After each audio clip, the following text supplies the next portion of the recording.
Today we have come here to worship me as Sri Ganesha.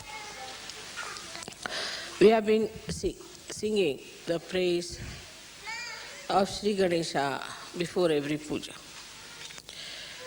And we have such tremendous respect for Sri Ganesha, because we have found out that unless and until Sri Ganesha, who is the symbol of our innocence, is not awakened within us, we cannot enter into the kingdom of God. And even to stay there and to enjoy the blessings of Sri Ganesha, we have to have our innocence fully blossoming. So we praise him, and he is very easily praised. And whatever we might have done wrong before coming to Sahaja Yoga, he completely forgives, because he is the eternal child. You have seen children, when you slap them, sometimes get angry with them, they forget it. They only remember the love and not what they have suffered at your hands. Till they grow up, they do not have memory of bad things done to them.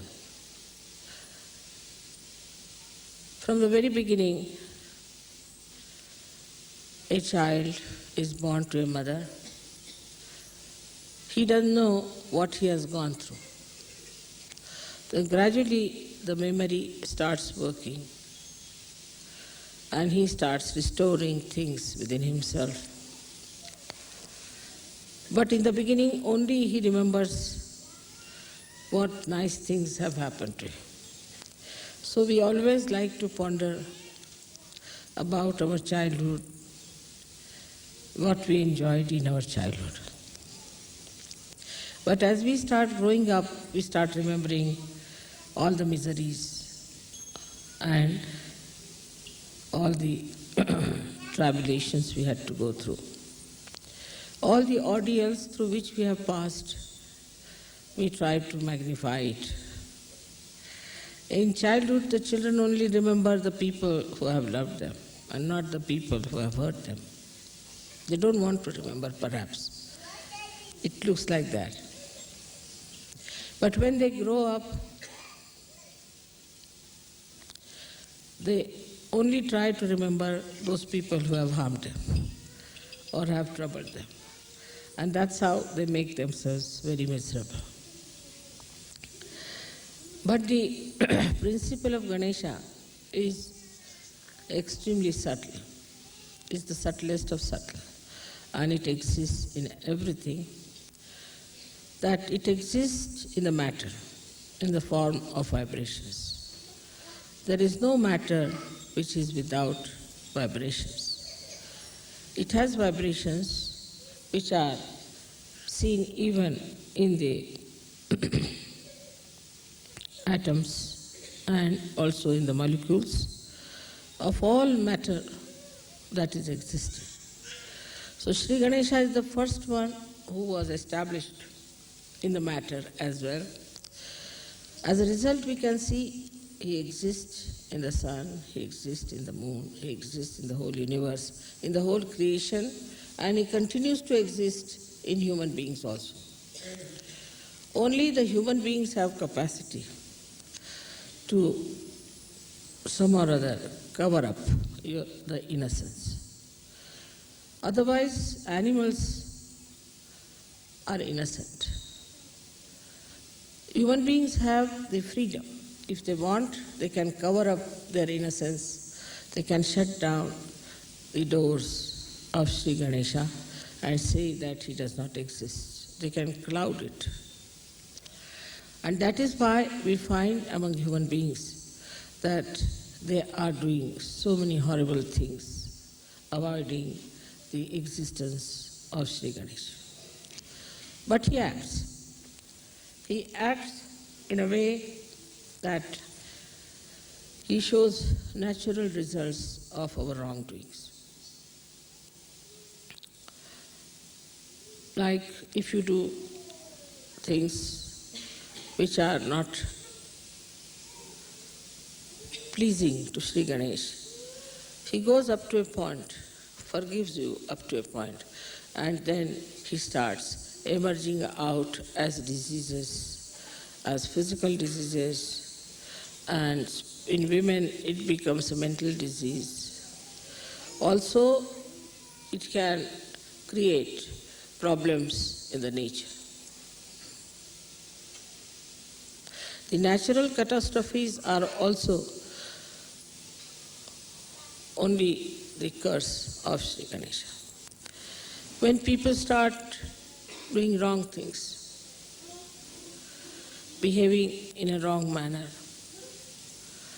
collectively, then the natural catastrophes come to teach them a lesson. So, in his essence, though he exists in everything, also in that he has capacity to assert his will to bring forth the destruction of the whole world. We have Sri Ganesha's idea as a minute thing. We think he can go on a little mouse, though he must be very minute. He is as minute as he is great. He surpasses all the deities because of his wisdom. He is the giver of wisdom. He gives us wisdom. He makes us learn. He is our guru in that respect, Mahaguru, because he teaches us how we should behave. If we try to surpass him and try to misbehave, even the mother won't support, because she knows that those who surpass Sri Ganesha are also the people who will never respect the mother. So he is the epitome of respect for mother, epitome. He does not know any other gods, he does not know Sadashiva, he doesn't know anybody else, but he only respects the mother. So he is the one who is the power of devotion and complete surrender to mother, and that's why he is the most powerful deity among all the deities.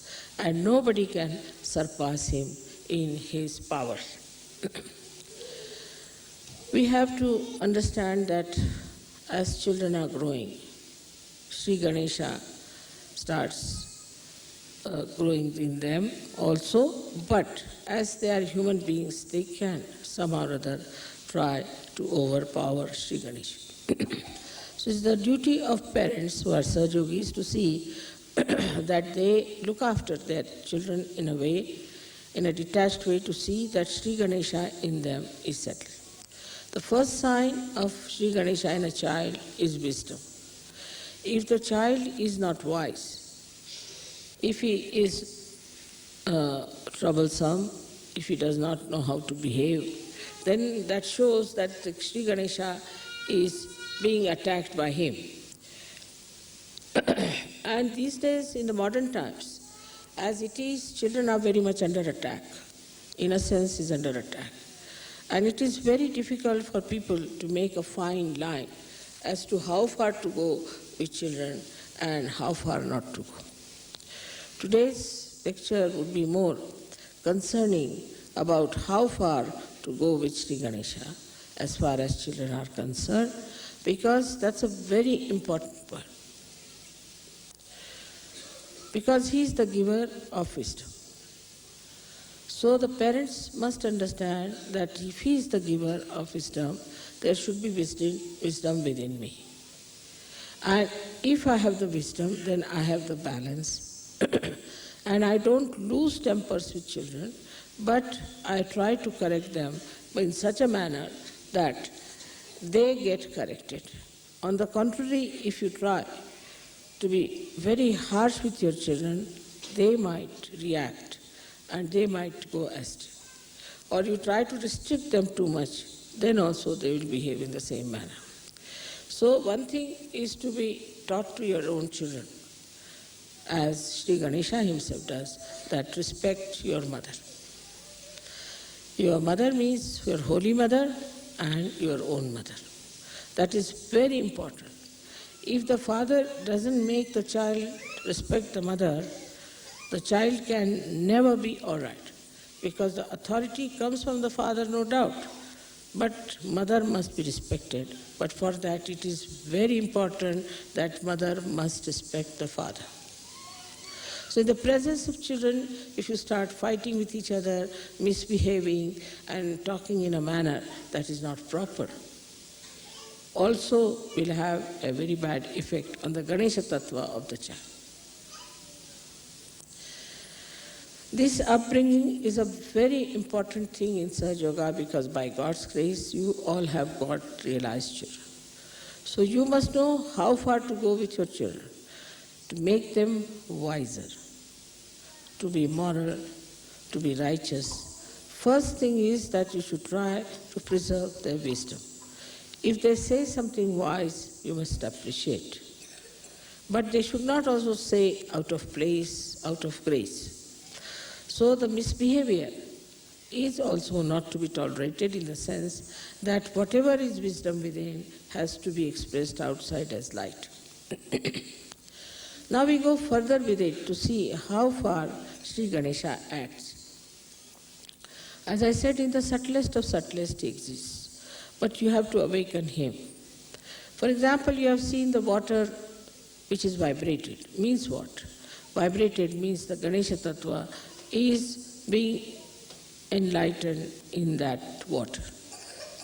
So when that water goes into your stomach or into your eyes or wherever you want to put it, it acts. Acts in a way that it excites Isha Ganesha Tattva into anything that you put it.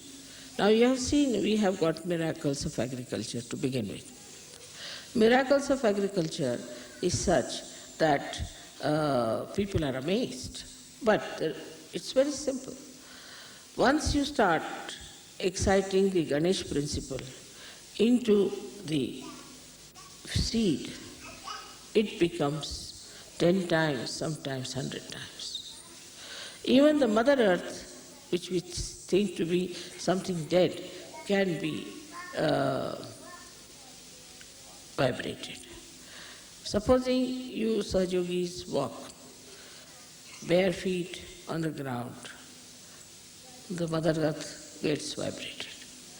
Such Mother Earth will act on the trees, on the grass, on the flowers, on everything. As it is, the Sahaja-yogis have been telling me that in their ashrams all the flowers that grow are out of size and very fragrant. Like daisies never had fragrance in London or in England, never. Now the daisy size was so small, it has become so big, and you see them everywhere, so fragrant. And it is a miracle the first time when I told somebody that the daisies have fragrance, they couldn't believe it. And when they saw the fragrance, they were surprised. In the same way, Ganesha Tattva understands things, organizes, works out. If it is awakened, if it is not, it is sleeping, then it does not. So it acts, it works out. Like a little seed when it sprouts, at the tip of the seed there is a little cell which has got the Ganesh Tattva which is being awakened. So it knows how to go down, how to go around a stone and how to embed itself and how to reach the source of water.